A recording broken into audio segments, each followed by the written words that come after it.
Welcome back, everybody. I know in the last video I said today we're going to be setting up all of the logistical parts of your business, the bank account, the registering your business, all that. Well, I lied because there's something that's more important that has to come first, and that's your business plan. So before you can build your business plan, you have to visualize what your business wants to be. Like what are you getting into business doing, and why are you doing it? For me, it was because I got tired of trading dollars for hours. Hours of my life just to make some money. And if I stopped working, money stopped coming in.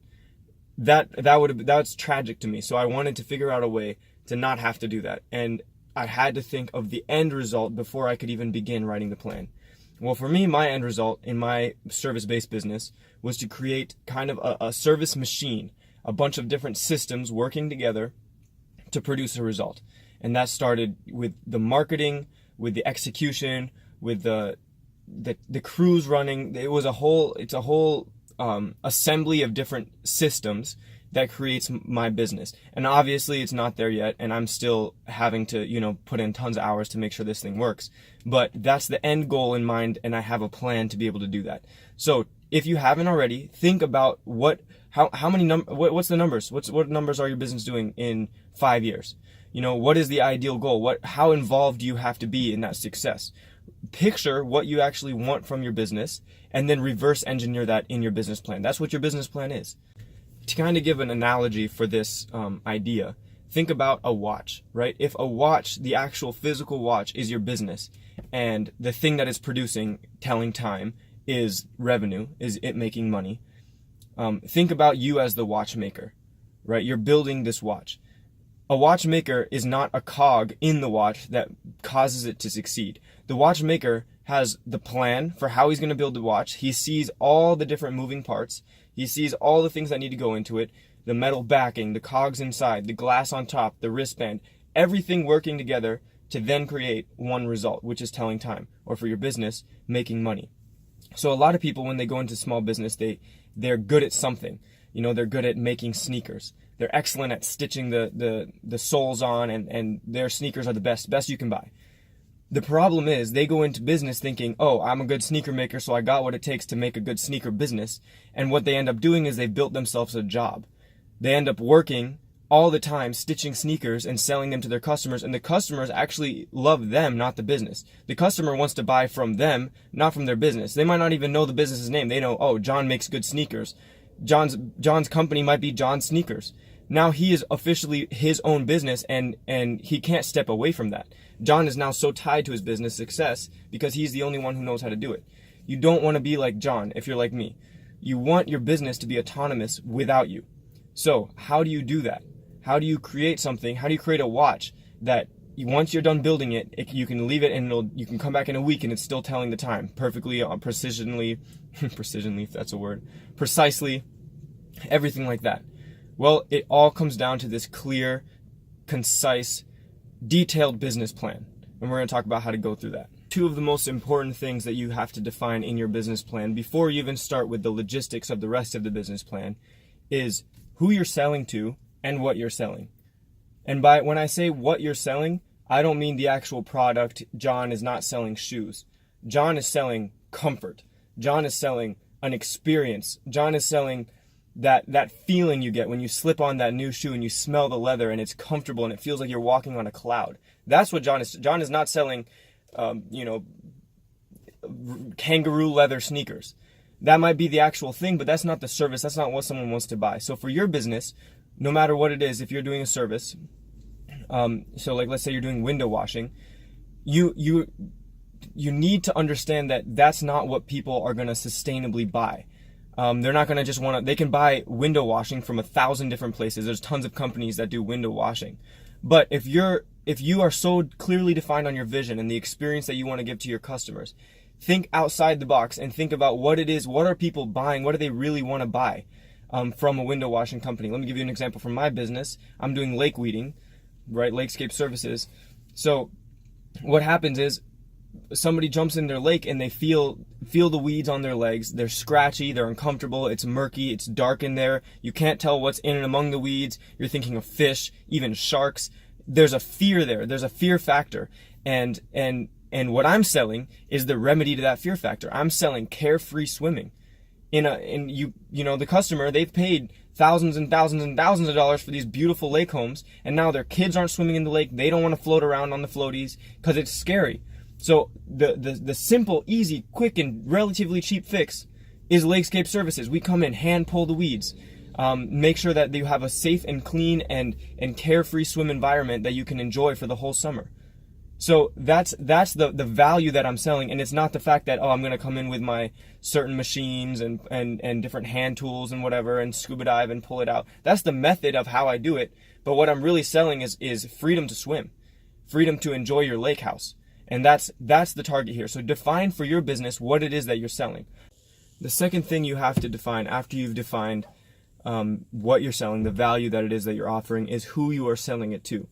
And there's two general ways of figuring that out. There's demographics and psychographics. I'm going to put that picture up here so you can see that.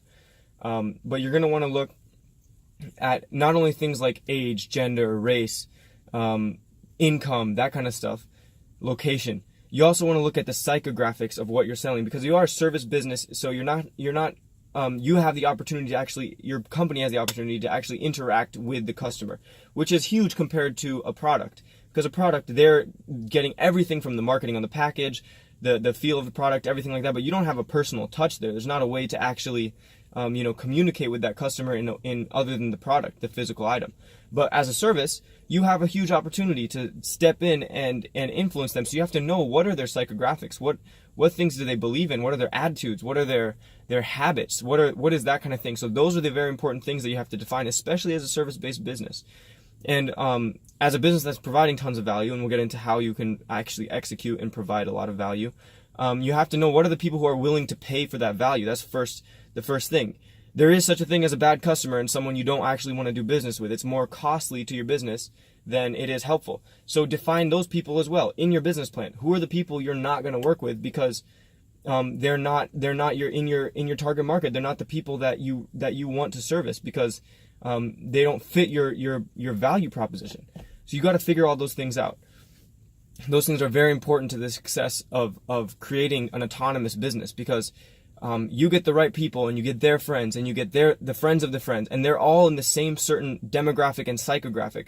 They're in this niche, and you can really not exploit, but tap into that niche and get the referrals and get so much of your business can come from that one. But if you start dealing with the wrong customers and people who are outside of your target market, now you start getting bad reviews, you get cheapskates, you get all kinds of different things that you don't want. But if you didn't define that beforehand, you're not going to be able to tell when you see one, when you deal with one, when you're talking to one online, when you're answering a phone call and you have a potential bad customer.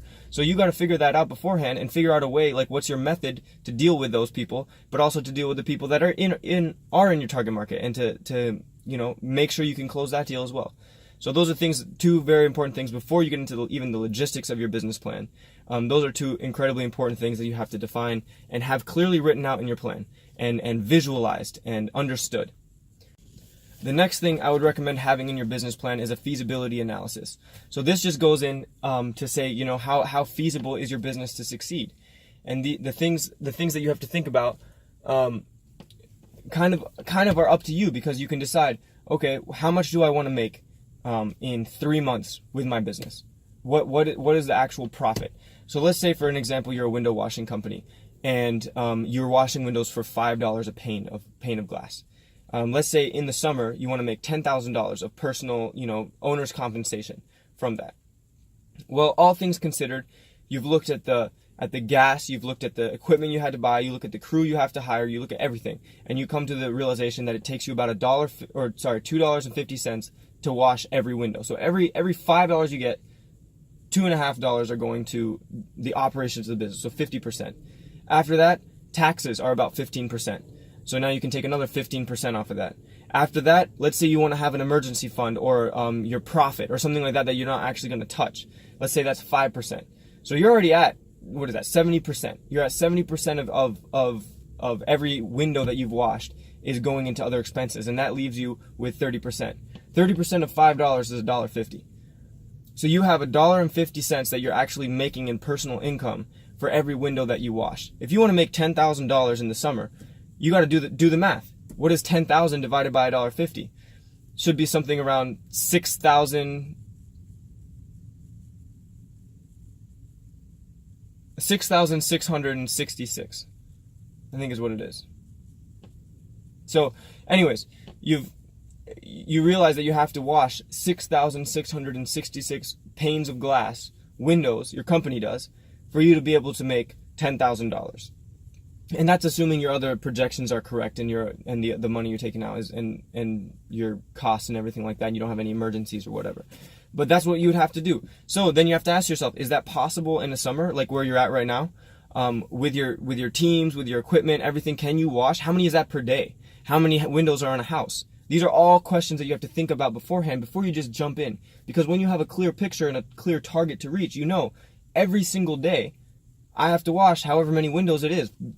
200 windows in a day. How many is that per house? 5 windows per house. Like now you have an idea of how many houses you have to service in one single day to be able to make $10,000. And I think what a lot of people do is get scared of these numbers, and they realize that, wow, you have to do way more work than you thought to make the same amount of money. And you start thinking, dang, like if I worked window washing company I was working for, I was making, working way less and was making more. But you have to think about it still in terms of the autonomy of the business and to set it up as a system. So do the feasibility analysis, realize, see what are your margins? What is the ability to make money? Like how much can you charge $7 a window? Like what's the competition like? How much are they charging? If they're charging 5, if that's the average, there's someone on the high end charging 7. And who are your customers? As you defined before, you should know who your customers are. And if they're the type who are willing to pay a little bit extra per window for that quality, incredible service, then you can be that person and save yourself work in the long run by being able to provide that incredible service without having to charge $5 per window. You could charge 7. So redo the numbers and see what that's like, and then you project and get those projections and write them down in your business plan to prove to yourself that it can be done. And to also realize your limitations. With $1,000 startup budget, you have to realize everything that's going to go into it and what it's going to cost you in the end, and to make a certain amount of money. So you got to do those things, and don't be afraid of the numbers. Don't be afraid of the math. The math is crucial. The math is going to be key to your success. Okay, moving on. So just to recap what this video was about writing a business plan. It's going to be the roadmap or instruction manual or watchmaker's guide to how to successfully set up your business with the end in mind, with that autonomous money-making machine in mind. So that's what you want to set it up. Who are you selling to? What are you selling? You're not selling the product, you're selling the value behind it. The person is buying the experience, the value of having you service their house. I didn't really get into all the specifics of a business plan and exactly how you should write it, or the format, or the contract agreements or owners, whatever. I didn't tell you all that because there's a billion other videos on YouTube that you can learn. I'm putting a link right here somewhere or in the description of a video you can just click on and go watch. Once all of that has been written and clarified, we're going to get back into actually setting it up and doing it right from the beginning. So join me on the next video. Thanks for watching.